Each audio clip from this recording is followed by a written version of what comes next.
എന്താണ് ഞാൻ അയാളുടെ പടം കള്ളൊപ്പിട്ടിട്ട് പടം എടുത്തു. എൻ്റെ സിനിമ ഡയറക്റ്റ് ചെയ്തത് മേജർ രവിയാണ്. ആ സിനിമ ഈ പറയുന്ന മേജർ രവി കള്ള ഒപ്പിട്ട് പുള്ളിയുടെ കമ്പനിയുടെ പേരിലേക്ക് ആ സിനിമ ട്രാൻസ്ഫർ ചെയ്തു. പക്ഷെ അതിന് ഇയാൾ എനിക്ക് പണി തന്നതെന്ന് വെച്ചാൽ എൻ്റെ 5 ലക്ഷം രൂപ TDS കട്ട് ചെയ്ത് അയാളെ കൊടുത്തില്ല, ഞാൻ തന്നെ കൊടുക്കേണ്ടത്.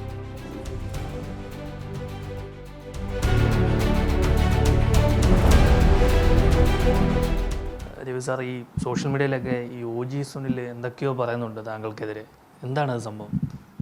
OG സുനിൽ ആ ഡ്രഗിൻ്റെ കേസ് നടക്കുന്ന എൻ്റെ പ്രൊഡ്യൂസറായിരുന്നു പ്രാവശ്യം. പകുതി സിനിമ കഴിഞ്ഞ സമയത്ത് ഞാൻ ഇയാളെ പിടിച്ച് പുറത്താക്കിയതാണ്. കാരണം ഈ മനുഷ്യൻ സിനിമ ചെയ്യുന്നത് എന്തിനാണെന്നുള്ളത് എൻ്റെ പടം കഴിഞ്ഞതിന് ശേഷം ഇപ്പോൾ 7, 8, 9 വർഷത്തോളമായി ഇന്ന് അവരൊരു പടം ചെയ്തത്. ഞാൻ പിന്നെയും പടം ചെയ്തിട്ടൊക്കെ ഉണ്ട്. പടം തുടങ്ങുമ്പോൾ ഇങ്ങനെ ലാപ്ടോപ്പും കയറ്റിയിരുന്ന് ഫേസ്ബുക്കിൽ അനൗൺസ് ചെയ്യും, casting call from for 20 to 25 years, 32 years. നമ്മളറിയുന്നില്ല കാസ്റ്റിംഗ് കോൾ നടക്കുന്നതെന്നില്ല. പിക്കറ്റ് ഫോർട്ടിട്ട് അങ്ങനെ നടന്നു. അത് അറിഞ്ഞപ്പം ഞാൻ തിരിച്ചു വിടുന്ന രാജുവിൻ്റെ അടുത്ത് പറഞ്ഞു, ഇയാൾക്ക് വേണ്ടി ഞാൻ പടം ചെയ്യില്ല കേട്ടോ. എത്ര പൈസ ചിലവാക്കി കൊടുക്കാമെന്ന് പറഞ്ഞു. പിന്നെ അവരൊക്കെ തന്നെ പറഞ്ഞു, വേണ്ടായിട്ട് അത് തന്നെ ആയിക്കോട്ടെ എന്ന് പറഞ്ഞു. ഞാൻ ഓക്കെ. പക്ഷേ അതിന് ഇയാൾ എനിക്ക് പണി തന്നതെന്ന് വെച്ചാൽ എൻ്റെ 5 ലക്ഷം രൂപ TDS കട്ട് ചെയ്ത് അയാൾ കൊടുത്തില്ല, ഞാൻ തന്നെ കൊടുക്കേണ്ടി വന്നു. അപ്പോൾ എനിക്ക് അത്രയും രൂപ നഷ്ടം. അത് കഴിഞ്ഞ് പടത്തിൻ്റെ ഒറ്റ പോസ്റ്റർ ഒട്ടിച്ചിട്ടില്ല. എന്നിട്ടും ആ പടം 96 ദിവസം തിയേറ്ററിൽ ഓടിയിട്ടുണ്ട്. നാഷണൽ അവാർഡിന് അയക്കാൻ പറഞ്ഞു, അയച്ചില്ല. പോസ്റ്റർ ഒട്ടിക്കാനായിട്ട് 50ാമത്തെ ദിവസം പോസ്റ്റർ ഞാൻ കാശ് കൊടുത്തിട്ട് വയറ്റിലയിൽ ഒട്ടിച്ചു.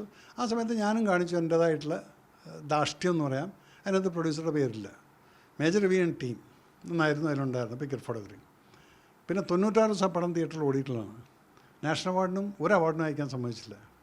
അപ്പോൾ അതൊരു ബേസിക്കലി എന്താണെന്ന് വെച്ചാൽ ഈ സ്വബുദ്ധി ഉള്ള സമയത്ത് നമുക്ക് അങ്ങനെ നിൽക്കും. ഇപ്പം ഇന്നലെ എന്തൊക്കെ ഇരുന്ന് പറയുന്നത് കേട്ടു എന്നൊക്കെ എൻ്റെ അടുത്ത് വിളിച്ചപ്പോൾ ഞാൻ പറഞ്ഞു, ഞാനിതൊന്നും കേൾക്കാൻ പോകുന്നുള്ളൂ.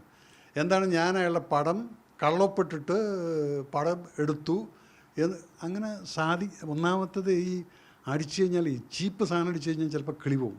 എന്നിട്ട് എന്താ പറയണമെന്നുള്ള അറിയില്ല. അതാണ് അതിനെക്കുറിച്ച് ഇത്രേ പറയാനുള്ളൂ. അപ്പോൾ അയാൾ ഒന്നേ പറയാനുള്ളൂ, ഇയാൾ പടം അനൗൺസ് ചെയ്യുന്ന പെമ്പിള്ളേർ ശ്രദ്ധിച്ചോണം. കാരണം ഈ കാസ്റ്റിംഗ് കോളെന്നും പറഞ്ഞ് കുറേ കോളുകൾ വരും, ഇതിനു വേണ്ടി മാത്രം പടം ചെയ്യുന്ന ആളാണ്. അപ്പോൾ അതുകൊണ്ട് അയാളെക്കുറിച്ച് വേറൊന്നും പറയാനുള്ളൂ. ആദ്യം കുളിച്ച് മെനയായിട്ടൊക്കെ ഒന്ന് ചാനൽ വരാൻ പറ, എന്നിട്ട് നമുക്ക് ആലോചിക്കാം.